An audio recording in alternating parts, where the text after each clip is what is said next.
Information literacy, the pursuit of knowledge. Today we live in a society that demands more independent and responsible behavior.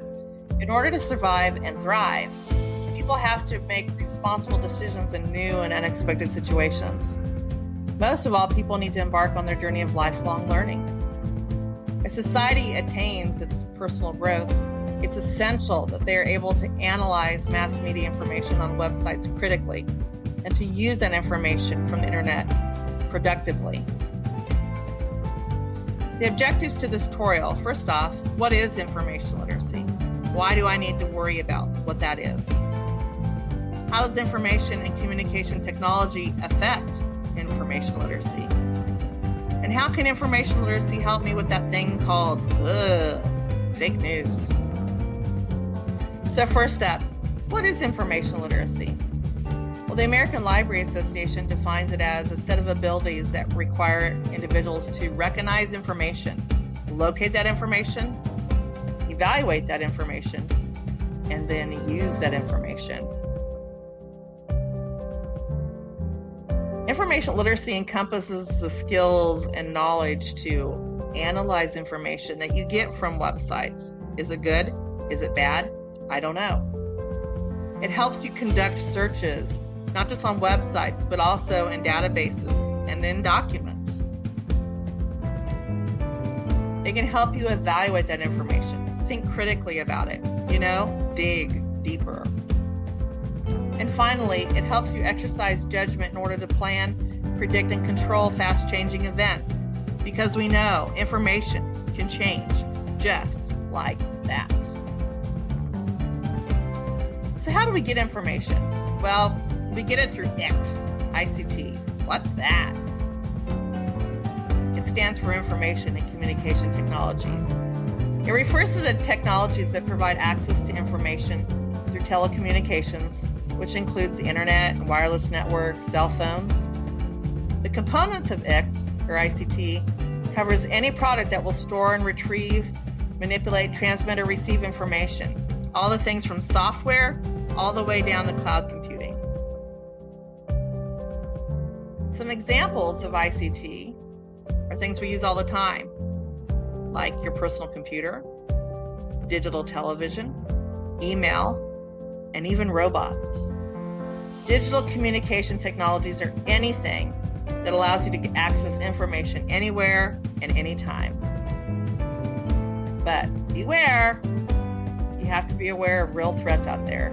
The threat of fake news. Fake news can refer to false news stories, often spread as propaganda on social media. It can also characterize any information that one finds critical about themselves. For instance, President Donald Trump said he invented the pet phrase fake news, which is fake news. Isn't that ironic, don't you think? Actual fake news has been around, and it's as old as humanity, though the term didn't hit print until the 19th century. So to be truly informationally literate, one has to avoid fake news and be able to decipher between fake news and real news. But how? Welcome to RadCab Crap. Is that some sort of underground taxi cab service? No, it's two mnemonic devices that can help you sort the real news from the fake crap news. First up, RadCab, which stands for relevancy, appropriateness, detail, currency, authority, and bias. RadCab. The creator of RadCab is Karen Christensen, who happens to be a library media specialist from Minnesota. She created RadCab in 2002 to help people evaluate online information sources. So the breakdown: relevancy. That's using specific keywords and phrases that relate to your research questions to help you focus your search energies. Appropriateness. Information sources that make you feel confused or uneasy, avoid those. Turn the other way. Next up is detail. How much information do I need? Is a valuable question to ask early in the research process. Check the information source for detail. Does the information source offer you the depth of coverage you need for your assignment? Is it too much? Is it too little? That's detail. Next up, we go with currency. Knowing when the information source was last published or updated helps us determine the usefulness of the information presented. Next comes authority. Authoritative information sources have everything to do with how accurate and credible the information presented is. Take the time to find out who is behind the information. And finally, bias. You can look for clues. The domain name, the suffix on the domain name, like .com, .edu, .gov. The authorship behind the information, that's important. You can check more out at their website, radcab.com. If radcab is too difficult to remember for you, perhaps you need to take a look at crap. Oh, no. Sarah Blakesley, also a librarian from the University of California, developed CRAP as a way for all types of information seekers to evaluate sources. CRAP involves currency, relevance, authority, accuracy, and purpose.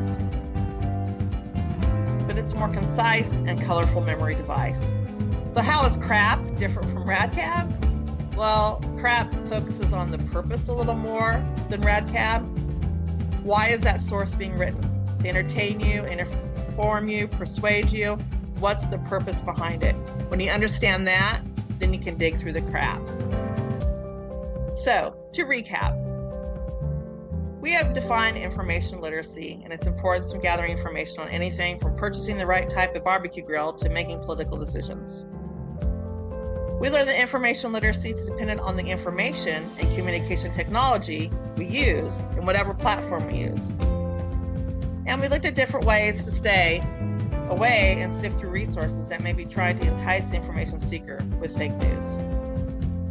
You, my friend, now may consider yourself informationally literate because you can do all sorts of shape-shifting with information. Congratulations! You are now dubbed an information literate. Go forth and seek that information. Thanks for listening. Your Lady P.Curtis.